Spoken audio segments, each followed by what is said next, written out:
જે પ્રકારે ગુજરાતની જનતાએ એક જિલ્લા પંચાયત 12 જેટલી તાલુકા પંચાયત પૂર્ણ બહુમતીથી અમને આપેલી છે. કવાંટ તાલુકા પંચાયત પૂર્ણ બહુમતીથી બની છે.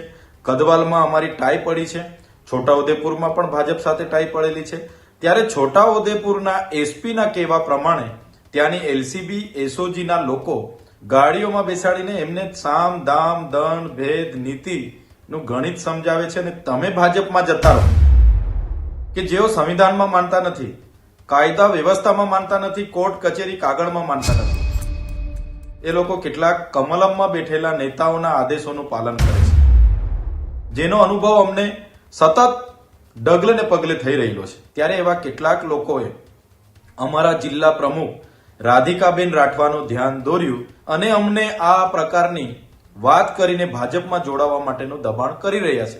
એના પુરાવા છે અમારી પાસે કે ભાઈ તમારું કામ એ જનતાની સેવા માટેનું છે. એ કામ બાજુ પર મૂકીને તમે રાજકીય પ્રવૃત્તિ કેમ કરો છો? અમે આવા તમારા ખોટી એફઆઈઆરોથી, તમારી જેલોથી અમે ડરવા વાળા લોકો નથી, અમે લડવા વાળા લોકો છે. આખો વિડીયો જોતા પહેલા હજુ પણ અમારી ચેનલને સબસ્ક્રાઇબ નથી કરી તો યુટ્યુબ પર સબસ્ક્રાઇબ કરો અને ફેસબુક અને ઇન્સ્ટાગ્રામ પર ફોલો કરો.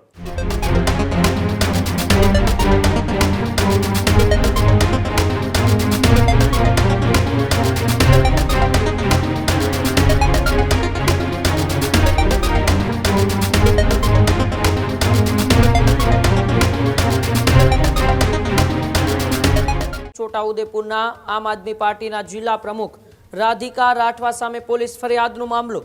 આમ આદમી પાર્ટીના ધારાસભ્ય ચેતર વસાવાએ રાધિકા રાઠવાના સમર્થનમાં આવ્યા છે. ચેતર વસાવાએ સરકાર અને પોલીસ પર આકરા પ્રહારો કર્યા છે. ખોટી એફઆઈઆરોથી અમે ડરવાના નથી, અમે લડવાવાળા લોકો છીએ, આવી વાત એ વસાવાએ કરી છે. જો રાધિકા રાઠવાની ધરપકડ થશે તો સમગ્ર આદિવાસી સમાજને એકઠો કરીશું. છોટાઉદેપુર જિલ્લા પોલીસ વડા પર પણ ચેતર વસાવાએ ગંભીર આક્ષેપો લગાવ્યા છે.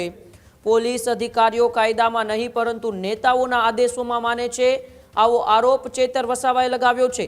અમારા ઉમેદવારોને ભાજપમાં જોડાવા દબાણ કરવામાં આવે છે, સામ દામ દંડ ભેદની નીતિથી દબાણ કરવામાં આવી રહ્યું છે, આવી વાત ચેતર વસાવાએ કરી છે. અમે જેલોથી ડરવાના નથી, ન્યાય માટે લડત ચાલુ રાખીશું. મહિના કે વર્ષ સુધી જેલમાં રાખશો તો પણ લડત બંધ નહીં થાય.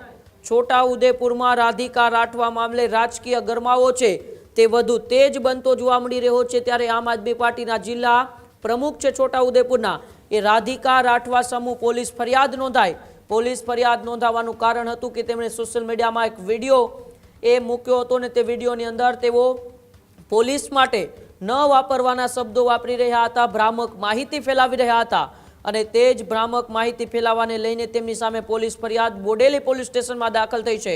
પરંતુ હવે રાધિકા રાઠવાના સમર્થનમાં એ આમ આદમી પાર્ટીના ધારાસભ્ય ચેતર વસાવા આવ્યા છે.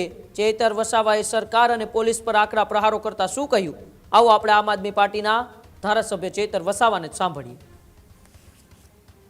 કેટલાક અધિકારીઓ એવા છે કે જેઓ સંવિધાનમાં માનતા નથી, કાયદા વ્યવસ્થામાં માનતા નથી, કોર્ટ કચેરી કાગળમાં માનતા નથી. બસ એમને પોતાના અંગત સ્વાર્થ માટે, પોતાના પ્રમોશન પોસ્ટિંગ માટે એ લોકો કેટલાક કમલમમાં બેઠેલા નેતાઓના આદેશોનું પાલન કરે છે. એમને વહાલા દવલા થઈ અને પ્રમોશન મેળવવા માટેનું એ લોકો કામગીરી કરે છે, જેનો અનુભવ અમને સતત ડગલે ને પગલે થઈ રહેલો છે. હમણાં સ્થાનિક સ્વરાજની ચૂંટણી હતી ત્યારે પણ અમને અનુભવ થયો અને હવે જેવા પરિણામો બહાર આવ્યા એમાં પણ અમને હવે ધીરે ધીરે અનુભવ થવા લાગ્યો છે. જે પ્રકારે ગુજરાતની જનતાએ એક જિલ્લા પંચાયત 12 જેટલી તાલુકા પંચાયત પૂર્ણ બહુમતીથી અમને આપેલી છે અને છોટાઉદેપુરમાં પણ 13 જેટલા જિલ્લા પંચાયતના સભ્ય અમારા ચૂંટાયા છે. કવાંટ તાલુકા પંચાયત પૂર્ણ બહુમતીથી બની છે. કદવાલમાં અમારી ટાઈ પડી છે. છોટાઉદેપુરમાં પણ ભાજપ સાથે ટાઈ પડેલી છે. ત્યારે છોટાઉદેપુરના એસપીના કહેવા પ્રમાણે ત્યાંની એલસીબી એસઓજીના લોકો અમારા ઉમેદવારોના ઘરે જાય છે, ક્યાં તો એને બોલાવે છે અને એમની ગાડીઓમાં બેસાડીને એમને સામ દામ દંડ ભેદ નીતિનું ગણિત સમજાવે છે અને તમે ભાજપમાં જતા રહો એવું દબાણ કરે છે. ત્યારે એવા કેટલાક લોકોએ અમારા જિલ્લા પ્રમુખ રાધિકાબેન રાઠવાનું ધ્યાન દોર્યું કે આ વ્યક્તિ આ સમયે આ તારીખે અમારે ત્યાં આવ્યા હતા અને અમને આ પ્રકારની વાત કરીને ભાજપમાં જોડાવા માટેનું દબાણ કરી રહ્યા છે. એના પુરાવા છે અમારી પાસે. ભરૂચના છે, નર્મદાના છે, દાહોદના છે, તાપીના છે, સુરતના બધાના પુરાવા છે. જ્યારે જરૂર પડશે તો અમે જનતા માટે એ પણ જાહેર કરીશું. ત્યારે આ બાબતનું અમારા જિલ્લા પ્રમુખ રાધિકાબેન રાઠવાએ એક વિડીયોના માધ્યમથી પોલીસને વિનંતી કરી કે ભાઈ તમારું કામ એ જનતાની સેવા માટેનું છે. એ કામ બાજુ પર મૂકીને તમે રાજકીય પ્રવૃત્તિ કેમ કરો છો?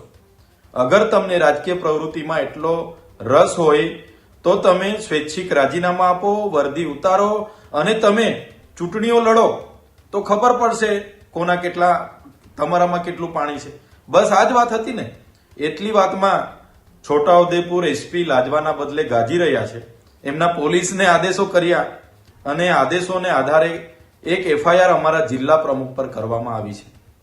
એમને એવું હશે કે રાધિકા રાઠવા ભાગી જશે અને અમારા ઉમેદવારોને અમે ડરાવી ધમકાવીને ભાજપમાં મોકલી આપીશું અને ભાજપની બોડી ત્યાં અમે ફિટ કરી દઈશું. એવું નથી. અમે લોકો ભૂતકાળમાં પણ ગુજરાતની જનતા માટે લડ્યા છે.